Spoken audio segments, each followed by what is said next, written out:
Nós vamos dar início então à nossa primeira palestra dessa noite. A primeira palestra vai ser com a nossa irmã Isla Andrade. A Isla eu acho interessante porque quando a gente fala sobre esse tema, esse assunto, sobre esquerda, marxismo, geralmente algumas pessoas dizem, mas isso é um assunto mais de política, o que interessa mais é a ONGs. Mas o curioso é que a Isla ela deixa bem claro que não, meus irmãos e minhas irmãs. Isso é o que interessa a todos nós, ainda mais como cristãos. Então ela vai aqui tratar nessa noite sobre a história do marxismo e fará uma comparação do marxismo com o cristianismo. E também vai falar sobre a atualidade do marxismo cultural, como ele tem acontecido, se difundido aqui atualmente. A Isla ela é estudante de serviço social na Universidade Federal de Pernambuco, portanto ela conhece bem de perto como é essa realidade para enfrentar essas ideologias no meio acadêmico. Ela também é blogueira, muito conhecido o blog dela, o Isla Andrade WordPress.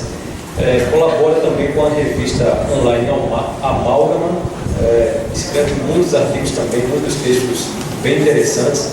É administradora também das páginas Direita Feminina e Serviço Social Libertário. E vocês certamente estão por dentro, sabem que um dos campos onde mais a gente trava essa batalha ideológica é nas redes sociais. Ela tem enfrentado isso de frente lá também, nas redes sociais. E participa também do programa Rádio Voz. Acho que uma vez por semana que tem isso. Então, também ela participa do programa Rádio Vox e é membro da Igreja Presbiteriana Lago da Paz. Então, Isla vai estar falando então a primeira palestra dessa noite. Bem, primeiramente, boa noite a todos. Eu queria agradecer o convite do pastor Marivaldo. Estou imensamente feliz de estar aqui falando sobre um tema que eu gosto muito de estudar, não porque é prazeroso, mas assim, é importante que alguém estude sobre isso e tente, de certa forma, refutar algumas ideias que têm sido colocadas como verdade atualmente e a igreja tem aceitado de maneira passiva. Então, não é fácil refutar, não é fácil brigar, digamos assim, mas alguém tem que fazer o trabalho sujo, né? Então, estou aqui para isso. Em segundo lugar, fiquem tranquilos, eu não vou pregar, trouxe nem Bíblia aqui, para minha cabeça não rolar depois. Como o Marivaldo falou, o pastor Marivaldo, o tema basicamente é a história do marxismo, a comparação do marxismo com o cristianismo e a atualidade do marxismo cultural. Antes de entrar propriamente nesse tema, eu acho importante falar um pouco sobre a minha vivência. Eu vou falar rápido porque eu não tenho muito tempo, são 45 minutos. Mas o que me levou a estudar esse tema? Quando eu entrei na universidade, eu não tinha ideia de que existia esse tal de marxismo cultural. Eu não conhecia liberalismo, escola austríaca, conservadorismo, eu não sabia de nada disso. Mas, de qualquer forma, por ser cristã, eu me posicionava contra aquilo que os meus professores falavam em sala de aula, aquilo que os meus colegas de classe acreditavam, como, por exemplo, o movimento feminista, eu discordava. E aí eu comecei a sentir uma hostilidade muito grande dentro da universidade. Aí, não é simplesmente porque as pessoas não concordavam comigo. Porque não concordar comigo, tudo bem. Eu defendo a liberdade e a pluralidade de pensamento. Mas acontece que as pessoas, elas se organizavam para falar com professores, com a coordenação, para me prejudicar. Diziam, como é que essa menina pensa de maneira diferente e ela tira notas boas? Não dá. Como é que ela fala uma coisa nos seminários e no Facebook? Ela fala isso, ela tem um blog que desconstrói tudo que a gente tem falado em sala de aula. Isso é um absurdo. Vocês não podem aceitar isso, enfim. Então eu já recebi os mais diversos xingamentos, já fui humilhada em sala de aula por pensar de maneira diferente. E garanto a vocês que foi uma experiência terrível para mim. E a partir desse momento eu disse, não. Eu sei que tem um problema aqui, existe uma hegemonia marxista. Até existir uma hegemonia marxista, tudo bem. Mas o problema é, as pessoas não aceitam quem pensam diferente. E elas querem te eliminar de alguma forma. Seja prejudicando você, seja reprovando. E eu vi que a coisa era tão séria, eu disse, não, eu tenho que estudar. E aí eu comecei a ler cada vez mais. E principalmente os meus estudos me voltam bastante para o marxismo, porque a verdade é que a única forma de você conseguir contra-argumentar o seu inimigo é conhecendo ele. Pois bem, sem mais ladainhas, vamos entrar de fato ao tema.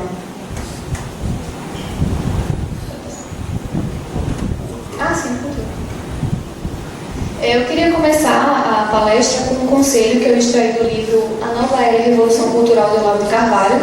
É um conselho de um filósofo e um jurista chamado George Jelinek. Ele diz o seguinte: no estudo da sociedade, da política e da história, a preocupação número 1 é distinguir entre processos que nascem de ação consciente e os que resultam da confluência impremeditada de fatores diversos. Ou seja, no mundo existe um fato, certo? Como aquilo foi gerado? Será que foi gerado devido a ações de indivíduos de maneira livre e acabou gerando aquela situação? Ou será que alguém planejou aquilo? O que eu vou tentar mostrar para vocês, que através das minhas pesquisas eu cheguei à conclusão, é que, por exemplo, o marxismo nas universidades, a hegemonia que se tem hoje, ela foi causada, não foi por acaso. Alguns pensadores organizaram isso há mais ou menos 30, 40 anos, para que hoje estivéssemos nessa situação. Quem é da área de humanas sabe bem o que eu estou falando. A situação é terrível. Meu curso, particularmente Serviço Social, é o curso mais marxista da Universidade Federal, porque ele não apenas tem uma hegemonia marxista, mas ele não tem outras vertentes que você possa se apoiar para defender o que você pensa. Então, assim, é muito difícil conviver naquele ambiente. Eu vou trazer, primeiramente, um panorama histórico do pensamento marxista. O marxismo ele começou propriamente, o socialismo científico, com o marxismo clássico, com Engels e Marx. Posteriormente, ele foi aplicado no marxismo soviético. O marxismo revisionista, esse que não é tão conhecido, que é a famosa social-democracia, mas que não é conhecido como marxismo revisionista, ele aconteceu mais ou menos na mesma época do marxismo cultural, mas aí está meio como sequência aqui, né? E o marxismo cultural, que é o mais importante na noite de hoje, que eu vou tentar explicar para vocês como é que ele acontece. Antes do marxismo e do socialismo científico ser desenvolvido, a gente tinha outras formas de socialismo, formas embrionárias. Então, tem o socialismo reacionário, o socialismo conservador e o socialismo utópico, que esse vocês devem ter visto mais no colégio mesmo, você aprende. Esses socialismos eles são refutados por Marx no Manifesto do Partido Comunista. Ele dedica capítulos para refutar cada tipo de socialismo. Eu vou escolher aqui o socialismo utópico para dizer por que Marx vai refutar ele. Ele diz o seguinte, que essa forma de socialismo, ela sim é embrionária e que o problema dela é que ela quer estabelecer uma igualdade para todo mundo. Até aí tudo bem. Só que ela não aceita que essa igualdade seja feita de maneira coercitiva. Ou seja, os defensores do socialismo utópico, ele até considera como socialismo panfletário. É aquela coisa de você tentar convencer as pessoas de que é melhor a igualdade, é você tentar convencer os capitalistas de que esse sistema capitalista não é bom. Então, assim, é uma forma de convencer a sociedade a mudar a sua situação, a mudar esse status. Então, Marx disse que não funcionava dessa forma. A única forma de se chegar, de fato, a um rompimento com o sistema capitalista é através de uma revolução. E aí, por isso que ele refuta essas formas. Mas eu não vou me deter esse tipo de socialismo, porque atualmente não é o que a gente vê na universidade, não é o que a gente vê em partido político. Então, assim, ele não tem força hoje em dia. O marxismo mais importante para ser discutido são os próximos que eu vou falar para vocês. Bem, primeiramente o marxismo clássico, que surgiu no século XIX com Marx e Engels. Quando eu falar Marx, vocês entendam Marx e Engels, porque eu só vou trabalhar as duas obras que eles escreveram juntos. Então, só para não ficar repetindo. Marx ele obteve influências do filósofo Hegel.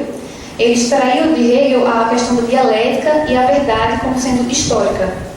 Eu queria falar um pouco mais sobre isso, mas não vai dar tempo. Além de Hegel, ele obteve influências também de Feuerbach, onde ele extraiu a questão da alienação, da religião como alienação. Feuerbach é um grande crítico das religiões. Qual é a grande diferença de Marx para tantos outros socialistas anteriores a ele? Marx ele vai desenvolver uma ontologia. Então ele vai dizer que para você analisar a sociedade, para você explicar a sociedade, você tem que partir de pressupostos que são empiricamente verificáveis. Não de pressupostos que têm como base filosofias e dogmas. Então qual é o pressuposto que Marx parte? O homem. E o homem real, não o homem enquanto abstração. Então, Marx ele vai dizer que você vai analisar o homem, as suas ações e o seu modo de produção, a sua produção material. São esses os pontos que podem ser verificados, então é a partir disso que a gente vai analisar a sociedade. É importante ressaltar que para Marx, o trabalho, a categoria trabalho, ela tem uma importância extrema, porque o trabalho, ele não é apenas uma uma das ações do homem. Você tem sua vida espiritual, o seu trabalho, a sua família, não. O trabalho, ele determina o homem. O trabalho ele determina a ponto de determinar sua personalidade, sua vivência, sua sobrevivência. Então, assim, o trabalho sendo tão importante para o homem, e o homem nascendo em uma sociedade onde ela já tem um sistema que para ele é considerado um sistema de exploração, esse ambiente em que ele vive, a tendência dele é reproduzir esse sistema e vai continuar. A tendência é que o homem seja, o homem no caso a classe operária, né, seja cada vez mais explorada, e para Marx vai chegar num nível de que os proletariados eles vão se organizar e vão se organizar internacionalmente para lutar contra essa classe burguesa que é detentora dos meios de produção e que oprimem o homem.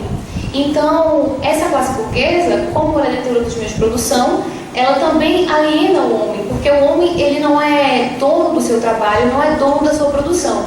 Então, é necessário que se rompa esse ciclo para Marx. Só para dar uma ideia geral de como funciona uma sociedade no pensamento de Marx, você tem a infraestrutura, que é onde está as relações de produção, e você tem a superestrutura, que é um conjunto de ideias, de pensamentos, de crenças que vão fazer com que essa infraestrutura ela permaneça. E essa superestrutura burguesa, como a religião, por exemplo, ela vai favorecer a continuidade desse sistema capitalista. Então é necessário que a gente rompa com essa infraestrutura e que se rompa com a superestrutura. E aí, só que assim, a ideia é, vamos romper primeiramente com a infraestrutura, já que para Marx a existência precede a essência. Então, antes de você criar todo um sistema religioso de pensamento, existe o homem e existe o seu modo de produção. Então, a gente rompendo com esse modo de produção, automaticamente a superestrutura vai cair. Pois bem, Marx ele tem essa visão e, para isso, ele acreditava que, como ele usa o sistema dialético de Hegel, você tem a tese, que é a classe burguesa detentora dos meios de produção, você tem a antítese, que seria a classe operária detendo o poder por meio do Estado, e você teria a síntese, que seria, então, o tão esperado comunismo. Para isso, Marx ele defendia que o Estado, a classe operária dentro do Estado, ela teria que tomar alguns posicionamentos para que se chegasse ao comunismo.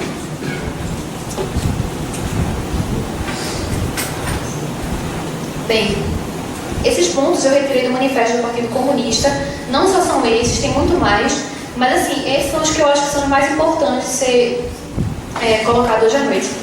O primeiro ponto: extinção das igrejas e das famílias, pois são instituições com vistas à manutenção do domínio burguês. Como eu já falei, né? Eles fazem parte dessa superestrutura e vão manter esse pensamento burguês. E aí, como é que Marx iria conscientizar as pessoas?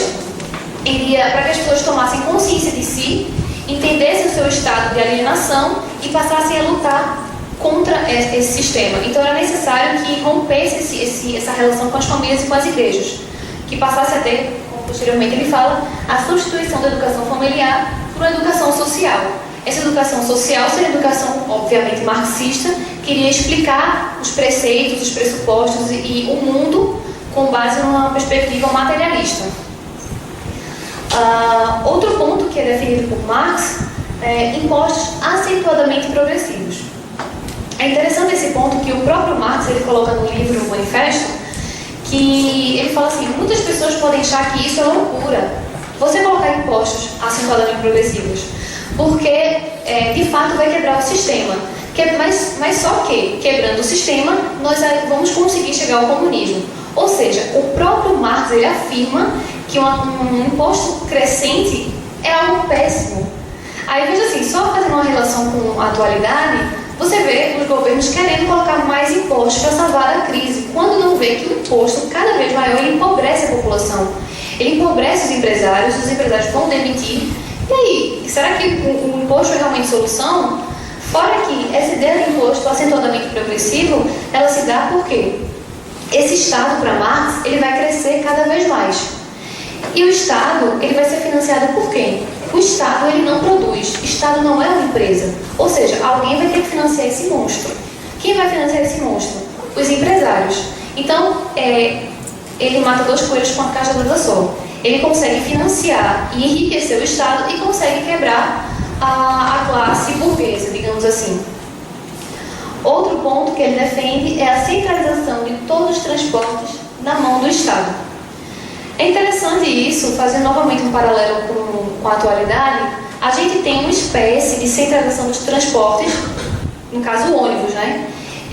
Uma palestra que eu já dei até em Areias, o pessoal vai lembrar, sabe que quem aqui já teve a oportunidade de andar de ônibus sabe que aquilo ali é desumano, né? É terrível. Por que será que andar de ônibus é terrível? Porque o que a gente tem hoje, o Grande Recife, consórcio, ele foi uma concessão do Estado para uma empresa privada e você não tem nenhuma espécie de concorrência. Ou seja, você tem apenas uma empresa fornecendo um serviço, você tem uma quantidade enorme de pessoas dependendo daquele serviço e que simplesmente não tem dinheiro para comprar um carro ou para manter, no caso, gasolina, IPVA, essas coisas todas. Então, assim, todo mundo vai ter que usar aquele serviço. Ou seja, o serviço pode ser de péssima qualidade, todo mundo vai continuar usando. Por quê? Porque existe um monopólio, não existe concorrência. Agora, imagina isso mais abrangente. Eu não sei como seria, porque isso não chegou a ser colocado em prática de fato. Mas se essa experiência que a gente tem já é ruim, imagina isso em uma escala maior. Isso era uma das soluções de Marx, né, para chegar ao comunismo. Outro ponto, obrigatoriedade de trabalho para todos. Muita gente pode pensar que isso é algo positivo.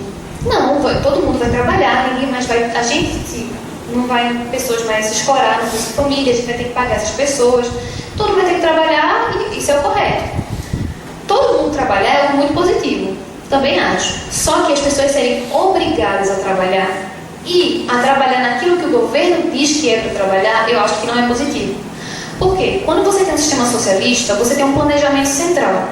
Ou seja, o governo ele vai decidir absolutamente tudo. E não existe um planejamento central que dê a liberdade para o homem escolher.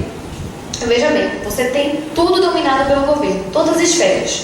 E aí você, por exemplo, quer ser músico, você quer ser pintor, você quer ser, não sei, qualquer outra coisa, e o governo vai dizer, não, se não tem utilidade nenhuma, você vai trabalhar na indústria, você vai fazer isso, aquilo, outro. Você vai ter que fazer aquilo que o governo acha que é útil, e não o que você quer. Você não tem como ter um sistema de planejamento central e ter liberdade. É impossível isso, logicamente impossível. Outro ponto é a supressão do direito à herança.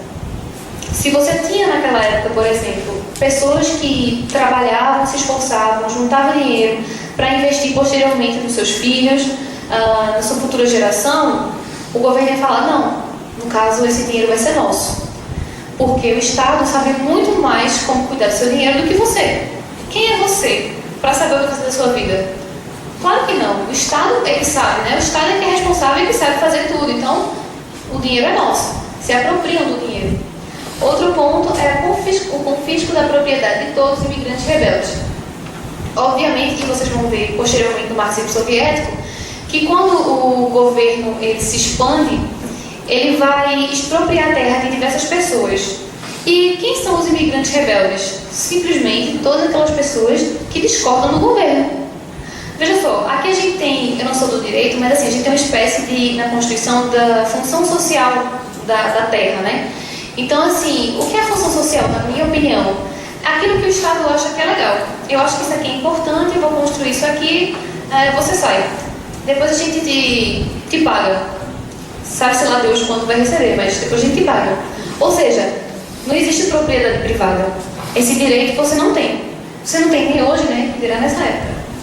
Então, assim, são alguns dos pontos que são colocados por Marx como uma forma de transição do socialismo para o comunismo. Eu separei uma frase de Marx e Engels, né, que resume bem o pensamento do marxismo clássico. Nessa citação, ele fala o seguinte: em sentido próprio, o poder político é o poder organizado de uma classe para a opressão da outra. Se o proletariado na luta contra a burguesia necessariamente se unifica em classe, por uma revolução se faz classe dominante, no momento que eles dominam por meio do Estado, e como classe dominante suprime violentamente as velhas relações de produção, então suprime juntamente com essas relações de produção as condições de existência da oposição das classes, as classes em geral, e com isso sua própria dominação de classe. É interessante que, se isso de fato acontecesse, seria interessante. Mas o que a gente pode ver na história? Que todos, sem exceção, os governos que são considerados socialistas, e que são socialistas, eles nunca passaram desse estágio de supressão de classes e a supressão de sua própria classe. Você vê que todos eles continuam com uma elite burocrática que não larga o osso. Não larga o osso. A população continua pobre, não existe produtividade, ninguém se desenvolve, é uma pobreza generalizada e aquela classe burocrática e política continua lá, com todos os benefícios e riquezas. Realmente, tem que ter muita fé para acreditar que a passagem do socialismo para o comunismo ela acontece, porque ela nunca aconteceu em toda a história. Mas aí quem sabe, né? Um dia talvez. Bem, eu não tenho essa fé toda, né? Bem, isso foi um pouco do marxismo clássico. Eu tive que voar nesse assunto porque ainda existem outros, mas espero que vocês tenham entendido mais ou menos. Outro ponto que é importante colocar antes de entrar no marxismo soviético é uma comparação entre o cristianismo e o marxismo. Para mim, o marxismo é uma religião. Uma religião materialista, mas é uma religião. E para mim, esse quadro que eu fiz aqui é mais ou menos uma prova, se você for comparar o cristianismo com o marxismo. Primeiro ponto, o marxismo ele é ateísta, porque é materialista, não acredita que existe algum tipo de Deus ou algum ente que esteja fora desse mundo. Para Marx só existe o mundo, o homem e suas ações. O cristianismo é teísta, então existe um Deus criador de todas as coisas, dos homens, enfim. Para o marxismo, o homem surgiu por um processo evolutivo. Marx ele não trabalha essa questão em suas obras, mas obviamente que ele cita Darwin, ele é leitor de Darwin, então assim, ele parte dessa ideia de que o homem surgiu por um processo evolutivo. Para o cristianismo, o homem surgiu, obviamente, por um processo de criação de Deus.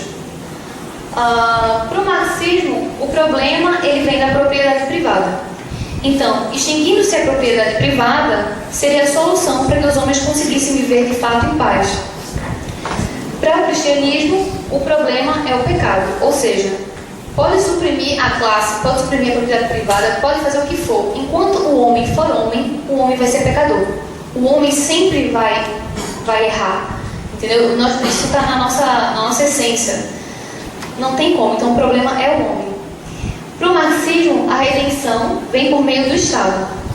Por quê? É por meio do Estado que vai ocorrer a supressão de todas as classes. Então, por isso que o Estado ele é uma categoria extremamente importante no marxismo como um todo. Para o cristianismo, a redenção vem por meio de Cristo.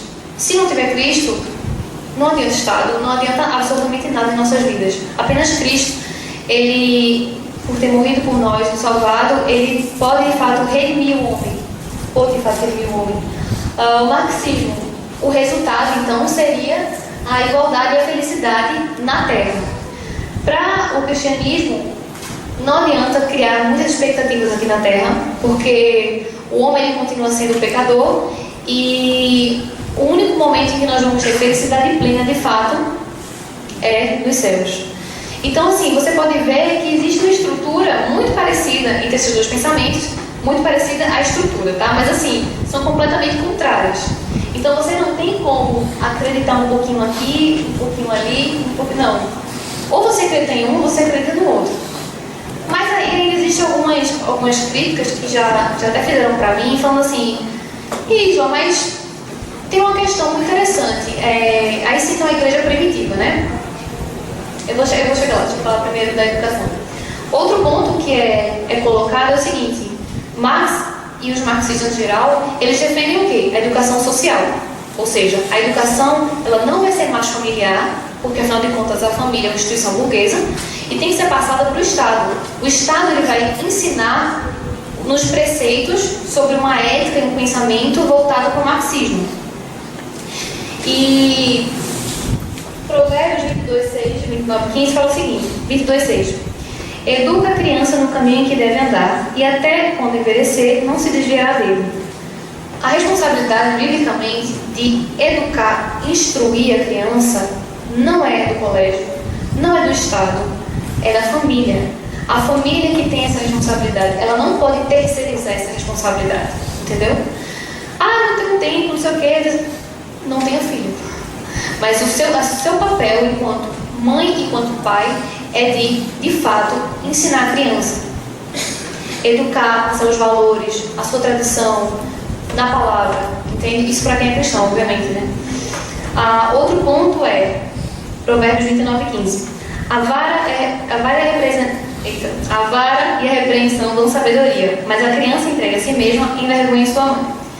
Então veja bem, mais uma vez, a Bíblia nos traz a responsabilidade de que quem deve ensinar e educar são os pais.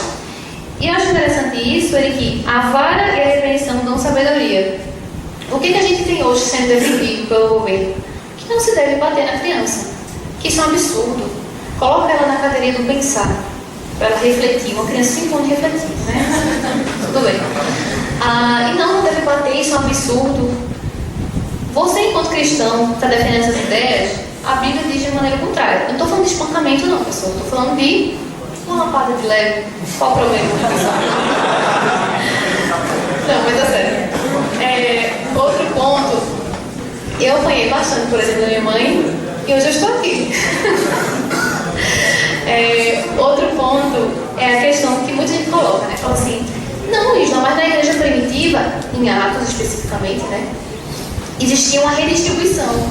As pessoas, elas dividiam tudo que tinham na igreja, elas faziam isso, ninguém passava fome. Mas isso é bonito, né? Isso é excelente, acho excelente. Agora vamos analisar o seguinte, as pessoas eram obrigadas por um Estado a fazer isso? Não. Existia algum poder que, de maneira coercitiva, obrigava as pessoas a darem aquilo que elas tinham, que elas ganhavam? Não. As pessoas faziam isso de livre e espontânea vontade. As pessoas acreditavam que isso seria melhor, as pessoas queriam viver igualdade. Entendam, isso é voluntariado. Quando não tem ninguém te obrigando a pagar, isso é voluntariado. Super sou a favor do voluntariado. Não vejo nada, nenhum problema em relação a isso. Socialismo é completamente diferente. Socialismo você é obrigado. Ou você paga, ou você vai ser preso, ou você vai ser morto. No caso, é esse tipo de socialismo. Então, assim, não confundam as coisas. A Bíblia em nenhum momento institui um poder onde você tem que pagar aquilo e redistribuir tudo que você tem de maneira justa, pregando uma igualdade desse tipo. Entende? Então, são duas coisas bem diferentes. Bem, isso aí foi tudo muito teórico, né? Só que, em 1917, quando ocorreu a Revolução Bolchevique, você teve a Organização Soviética liderada por Vladimir Lenin, onde eles tomaram o poder. E o que foi que Vladimir Lenin fez assim que ele assumiu o poder, né? Primeiramente, ele retirou a Rússia da guerra, porque de fato a Rússia já era muito pobre e agrária, empobreceu mais ainda entrando na guerra. Ele retirou as suas tropas da guerra. Segundo ponto, houve a supressão das grandes propriedades rurais, confiscadas agora a comitês agrários. Esses comitês agrários eram determinados, os líderes, pelos partidos. Então, sempre entenda que isso foi feito por uma elite burocrata, uma elite do partido. Isso não era todo mundo, não. Nunca foi. O proletariado, em toda a história do marxismo, nunca tomou de fato o poder. Sempre foi uma elite de intelectuais que coordenavam e que dominavam tudo. Outro ponto do marxismo soviético, no governo de Lenin, foi o controle das fábricas pelos trabalhadores. As passagens dos trabalhadores também. A criação do Exército Vermelho com a finalidade de defender o socialismo contra os inimigos internos e externos. Se tem os inimigos externos, aquelas pessoas que discordavam do modo de produção da Rússia, dessa revolução, como se foi instaurada. Mas quem são os inimigos internos? Todos aqueles que discordam do governo. Entenda que eu não estou falando de uma facção que se organiza para destruir o governo, não. Eu estou falando simplesmente do fato das pessoas discordarem do governo. Ou não não teriam vontade de ceder suas terras para o Estado, o que aconteceu com elas? Eles seriam mortos. Eles foram mortos, na verdade. Foi isso que aconteceu. Posteriormente ao governo de Lenin, você teve uma disputa para quem ia assumir, seria Stalin ou Trotsky. Quem assumiu foi Stalin, que foi ainda mais pesado, né, digamos assim, o governo dele. O primeiro ponto tomado por Stalin foi a socialização das terras cultiváveis. Nessa operação, ele expropriou os camponeses suas terras, passando para a mão do Estado. Ou seja, as pessoas às vezes dizem, né, não, mas o marxismo soviético não teve nada a ver com aquilo que foi pregado por Marx. Não, se você já leu o Manifesto do Partido Comunista e tiver a decência de reconhecer o que aconteceu, você vai ver que foi a aplicação do que Marx pregava nas teses dele. Outro ponto, extremo controle das atividades e decisões do Partido Comunista. Stalin chegou no nível de matar, e isso quem falou isso foi José Paulo Neto. Ele até traduz várias obras de Lenin, traduziu várias obras de Lenin. Ele é um esquerdista xiita, diria assim, e ele falou que Stalin matou 70% do partido bolchevique. Ou seja, não é só aquela pessoa que não concorda com o pensamento socialista, é aquela pessoa que não concorda com ele. Então veja bem o nível da situação. Outro ponto foi a perseguição das religiões e das igrejas estabelecidas. O que foi que Marx pregou? O que foi que Marx defendeu? Extinção das igrejas da família. O que é extinção? Perseguição e morte para aquelas pessoas que discordavam do partido e que fomentavam o pensamento burguês. Então as pessoas foram mortas. Outro ponto é a censura aos meios de comunicação e expressão. Obviamente que se você tem uma mídia que está falando as verdades do governo, que está criticando o governo, o que você vai fazer? Óbvio que eu não vou permitir isso, né? Censura é uma palavra muito bonita do que aconteceu, na verdade, né? Morte às pessoas que estão, os dissidentes. E outro ponto é o culto à personalidade dos líderes do partido.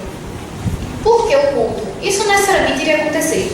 Se você tem um líder que representa esse Estado, e o Estado, a redenção vem por meio do Estado, e esse líder que comanda esse Estado, obviamente, ele vai ser considerado um Deus. Vai ser por meio dele que vamos chegar ao comunismo. Então, o próprio... tem até um estátua de Lenin que foi destruída recentemente, que você tinha estátuas desses grandes homens no meio dos países lá da União Soviética. Então, assim, você vê a que nível chegou o marxismo e como ele seguiu perfeitamente a cartilha pregada por Marx. Aqui são algumas mortes por governos comunistas. Na América Latina, nós tivemos 150 mil mortos. No Vietnã e leste europeu, 1 milhão. Na África, 1,7 milhão. Na Coreia do Norte e Camboja, 2 milhões. No Afeganistão, 2,5 milhões. Na União Soviética, 20 milhões de mortos. China, que bateu o recorde com Mao Tse-tung, 65 milhões de mortos. Totalizando, basicamente, 100 milhões de mortos por governos socialistas. 100 milhões de pessoas que morreram por discordarem de uma ideia que nunca foi comprovada, porque ninguém nunca provou e nem sequer explicou o comunismo. Você tinha uma explicação de como funcionaria o socialismo, que é basicamente a intervenção total do Estado. Mas ninguém nunca explicou como é que seria esse comunismo. Se você perguntar a um esquerdista, como é que funciona o comunismo? Eu tenho certeza que ele não vai saber explicar. Não tem um livro que explique. Ou seja, 100 milhões de pessoas foram mortas por causa de uma ideia que nem sequer eles sabem explicar. Complicado. O que aconteceu? Muitos marxistas ortodoxos daquela época que seguiam plenamente Marx, eles se depararam com aquela revolução, com aquele genocídio que aconteceu. Eles disseram, não, a gente tem que mudar algumas coisas. Ao invés de dizer, minha gente, isso não tem sentido algum, foi o que eles pensaram. Não, a gente tem que mudar a forma como a gente vai chegar ao comunismo. Aí surgiu Edward Bernstein. Ele é um dos principais teóricos do marxismo revisionista. Ele escreveu um livro chamado Socialismo Evolucionário. E ele vai mostrar um modus operandi diferente. Não vai ser mais por meio da revolução que a gente vai chegar ao comunismo. Vai ser por meio democrático. Então você tem um sistema de votação, você tem um sistema capitalista, e nós vamos tentar chegar, o nosso Partido Socialista vai tentar dominar por meio de uma aceitação popular que vote no partido, que ele chegue então ao poder. Eu coloquei ali que basicamente o Brasil basicamente não, o Brasil é uma social-democracia. E social-democracia é socialismo. Não é um socialismo leninista, não é um socialismo clássico, não é um socialismo, é também cultural, mas é basicamente um socialismo revisionista. Ele justifica as suas ações, ele culpabiliza o capitalismo e ele defende a intervenção do Estado em todas as esferas, que são preceitos socialistas. Uma frase que resume bem o pensamento da social-democracia é o seguinte: a social-democracia é uma ideologia política que suporta intervenções econômicas e sociais do Estado para promover a justiça social dentro do sistema capitalista, e uma política envolvendo o estado de bem-estar social, sindicatos, regulamentações econômicas para o interesse geral da população, intervenções para promover uma distribuição de renda mais igualitária e um compromisso com uma democracia representativa. Ou seja, nesse pensamento, você já parte do pressuposto de que o capitalismo ele gera desigualdade, de que o capitalismo ele precisa ser... nós precisamos do capitalismo por quê? Porque tem que produzir, tem que gerar dinheiro. Ninguém vive sem dinheiro, ninguém vive sem produzir. Então, beleza, a gente deixa o capitalismo aí. Só que o Estado ele tem que intervir bastante nesse sistema, expropriando, a palavra é essa, expropriando os cidadãos por meio dos impostos, expropriando empresas, para que o Estado ele pegue esse dinheiro, e como o Estado ele sabe tudo, né? O Estado é incrível isso, ele sabe muito bem administrar o nosso dinheiro, ele vai redistribuir da forma que ele acha que é interessante. Só que ele sabe muito bem que esse dinheiro que é nosso vai para o Estado e ele vai para o bolso do elite, porque esse dinheiro ele não é redistribuído, ele não é investido. E a gente continua anos e anos acreditando que não, mas dessa vez esse partido, esse político agora vai, quando na verdade não se iludam, não confiem no Estado. O Estado nunca deu prova de que ele iria, não sou anarcocapitalista, pessoal, entendeu? Mas eu não defendo a intervenção do Estado da maneira que se dá hoje, pelo menos no Brasil, que é um grande absurdo. A gente poderia ter dinheiro, então assim, 40% do nosso salário que é dado para o Estado, a gente poderia utilizar isso para pagar bons serviços. Então assim, eu acho que seria muito mais eficiente se eu escolhesse o que eu vou fazer com o meu dinheiro do que o Estado. Bem, além do modus operandi do marxismo revisionista ser diferente daquele proposto no marxismo clássico, você também teve uma nova forma de pensar o marxismo. Entendam, mais ou menos a finalidade é a mesma. O que muda é a forma como esses pensadores eles vão defender suas ideias. Quando o socialismo ele tem uma perspectiva internacionalista e ele não conseguiu chegar pelo menos nos países da Europa de maneira completa. Então, Lenin, Gramsci, Lukács, enfim, vários pensadores, eles disseram: o que aconteceu? Por que o socialismo, com essa ideia sensacional que é o socialismo, não conseguiu chegar e atingir a classe operária de outros países?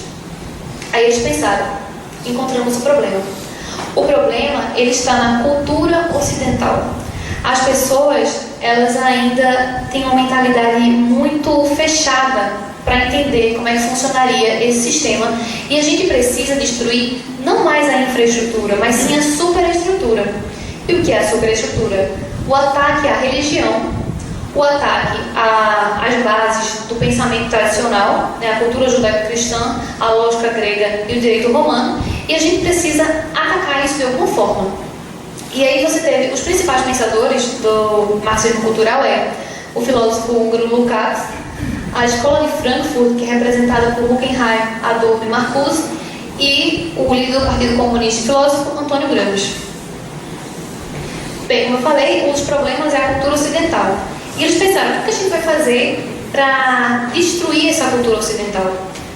Bem, alguns dos pressupostos colocados por esses pensadores foram a instalação de ofensas raciais, mudanças contínuas na forma de gerar confusão, ou seja, relativizar as coisas.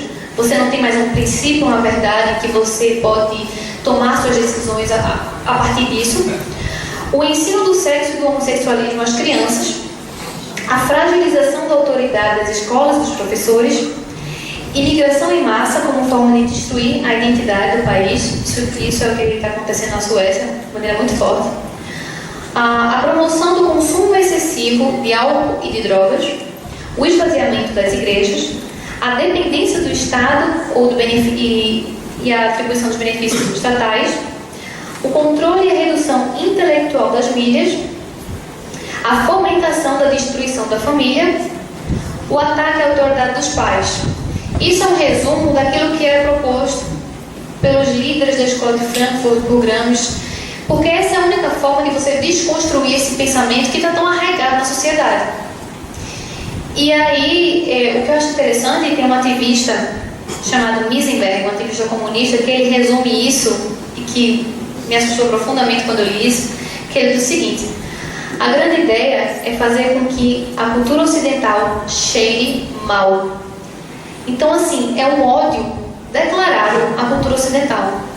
E eu acho interessante isso, porque assim, isso é colocado de maneira tão sutil que quem não tem noção da história do marxismo, que quem não conhece o marxismo cultural, não tem noção do que está acontecendo. Porque isso é colocado de maneira tão velada e semi-velada que gera um consenso nas pessoas que as pessoas são socialistas e nem sequer sabem que são socialistas. Isso é o mais interessante. E eu vou dizer a vocês, isso é uma estratégia sensacional. Pro mal, mas é sensacional. Então, assim, quanto tempo eu tenho? 50, né? Quanto tempo? Ai, meu Deus. É importante, pessoal, pense assim. Bem, eu vou focar em Gramsci. Gramsci, ele escreveu um livro chamado Os Intelectuais e a Organização da Cultura. E nesse livro tem uma seção chamada A Organização da Escola e da Cultura. Nesse livro ele vai defender a escola unitária. O que é esse conceito de escola unitária? É uma escola com dormitórios, uma escola com bibliotecas especializadas. Vocês entenderam o que é especializado, né? Só livro marxista. Por que com dormitórios? Porque as crianças iriam passar todos os dias, a semana inteira dentro da escola. Isso iria reduzir totalmente o contato com os pais. Os pais aí iriam perder basicamente a guarda do filho para o colégio. Ele defende também que o colégio ele deve ser pago apenas pelo Estado. Justamente porque quem paga é quem manda. Na verdade, isso acontece nos dias de hoje. Então, assim, o Estado pagando, eu vou dizer o que é que eu vou ensinar para o seu filho. Não mais você. Você perdeu a autoridade. Isso ele explicita em vários trechos, eu não vou ler por conta da hora. Mas, assim, são ideias que são definidas por Gramsci de maneira muito clara nesse livro. Quem quiser a bibliografia que eu usei para essa palestra, eu vou disponibilizar sem problema nenhum. E aí, só que Gramsci morreu. Os pensadores da escola de Frankfurt morreram. Aí você pensa, tá, então o marxismo cultural morreu também, né? Não. Tem essa é uma frase de Gramsci interessante, ele fala: o mundo civilizado tem sido saturado com o cristianismo por 2000 anos, e um regime fundado em crenças e valores judeco-cristãos não pode ser derrubado até que as raízes sejam cortadas. Família e religião. Bem, você pode pensar que isso morreu com o tempo, que isso morreu com Gramsci, só que na verdade, pelo contrário, ideólogos marxistas, eles estão espalhados por todo o mundo e juntos eles se organizaram em instituições supranacionais, formando aí novamente aquele conceito de elite burocrática, formando, por exemplo, instituições responsáveis por educação, como a OCDE, a Unesco, o Conselho da Europa, a Comissão de Bruxelas e o Ministério da Educação de todos os países. E eles escreveram tratados que, para quem não conhece o marxismo cultural, vai dizer que coisa bonita, isso é interessante mesmo. Gostei desse tratado, mas quem leu Gramsci, por exemplo, vai ver que é um Ctrl-C, Ctrl-V das ideias de Gramsci. E isso não está distante da gente, isso é o que acontece atualmente. Se você for analisar o Plano Nacional de Educação, a base comum curricular, você vai ver que é exatamente a defesa de Gramsci, a desconstrução do pensamento tradicional, a desconstrução da família, a crítica ao capitalismo, a defesa do ensino da ideologia de gênero para crianças. Você vê que a criança ela já tem um sei lá, 5 anos já tem autonomia para saber se ela é homem, se ela é mulher, se ela é transexual, se o que ela é. Veja que interessante, né? Com 20 anos ninguém sabe nem o que vai fazer no vestibular, mas a criança não vai saber sim, obviamente, né, o gênero que ela quer. E isso é feito através de técnicas de manipulação psicopedagógica e lavagem cerebral. São técnicas que foram testadas há muitos anos e que são colocadas hoje em colégios e universidades para que as crianças elas possam, de maneira, um ensino não cognitivo, né, que elas possam, o ensino cognitivo, desculpa, elas possam aderir a essas ideias sem que elas percebam. Um exemplo que o autor cita é a dissonância cognitiva. Então, por exemplo, isso já aconteceu comigo, mas eu não fui influenciada por isso, graças a Deus. Que é você estar na sala, ser obrigado a apresentar diversos seminários sobre uma temática que as pessoas sabem que você discorda daquilo, mas o professor concorda e a turma concorda. E aí você sabe que você é o único que discorda daquilo, mas você tem que estar apresentando. E aí você apresenta, e você não tem mais coragem de dizer que você é um hipócrita, que na universidade você faz uma coisa e que fora da universidade você pensa de maneira diferente. Então, para diminuir essa dissonância, você acaba aceitando. Você entra no conformismo, não vou aceitar porque é melhor, as pessoas não vão me xingar, as pessoas não vão me odiar, não vão ser reprovadas. Então, isso são técnicas de atividade que são colocadas na universidade e principalmente no colégio, que as crianças e adolescentes ainda são mais fracos do que os jovens, né, para isso. Então, assim, é descarado. Vou ler só um trechinho para finalizar, que é da Unesco. Ele fala o seguinte: o professor deve estar aberto ao diálogo com os jovens e lhes falar das relações humanas, da ética, dos valores, das atitudes e das modificações de atitudes, das ideologias, das minorias étnicas. Essa é a responsabilidade do professor, ou seja, o seu pai que iria lhe ensinar os valores, não mais tem essa responsabilidade. Agora é o professor. O professor de matemática vai falar sobre assuntos que não só estão relacionados à matemática, porque o que se preza não é o ensino não cognitivo, entende? É a forma de você se portar, são as atividades sociais. Eles querem engajar o aluno para que quando ele estiver preso ali, ele não consiga mais sair. Ainda mais sabendo de pré-adolescentes e adolescentes que estão muito mais vulneráveis a isso. E por isso a importância, por exemplo, da escola sem partido. Não dá para ler por conta do tempo, mas assim, isso é extremamente importante porque vem sendo aplicado descaradamente. Isso aí eu falei numa perspectiva internacional, mas tem esse documento que é a base comum curricular, que foi lançado recentemente e que estão lutando para que isso seja aplicado nos nossos colégios, privados e públicos, porque afinal de contas quem controla tudo é o MEC, né? Você não tem liberdade, nem homeschooling eles querem permitir. O que acontece? Eles defendem, por exemplo, em matérias como biologia, que ele fala assim: obviamente que nós não podemos prescindir do conhecimento conceitual. Contudo, o aluno, para estar bem informado, o professor precisa falar sobre questões como identidade étnico-racial, racismo, gênero, sexualidade, orientação sexual, homofobia, gravidez e aborto. Para que estudar genética? Para que estudar sobre citoplasma, essas coisas todas que eu não lembro mais? Para que estudar sobre isso? Vamos falar sobre gênero. O assunto agora é gênero. O assunto agora é aborto. Ou seja, isso é colocado para quem é pai, quem é mãe aqui, para os filhos. Então, tenham muito cuidado, para vocês que são pais, né, do que está sendo colocado em sala de aula. Porque, como o pastor Marivaldo citou anteriormente, ele conheceu um exemplo de uma menina que cresceu na igreja, entrou na universidade e enlouqueceu. Eu tenho diversos exemplos na minha sala.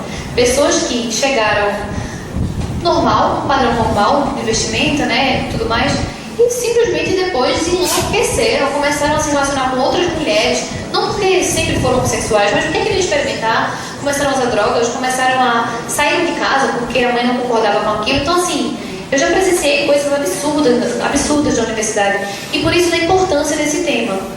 Então, assim, essa palestra ela foi extremamente resumida, né, mas a grande ideia que eu queria passar para vocês é que o quadro, o cenário atual é extremamente preocupante e a gente precisa fazer alguma coisa.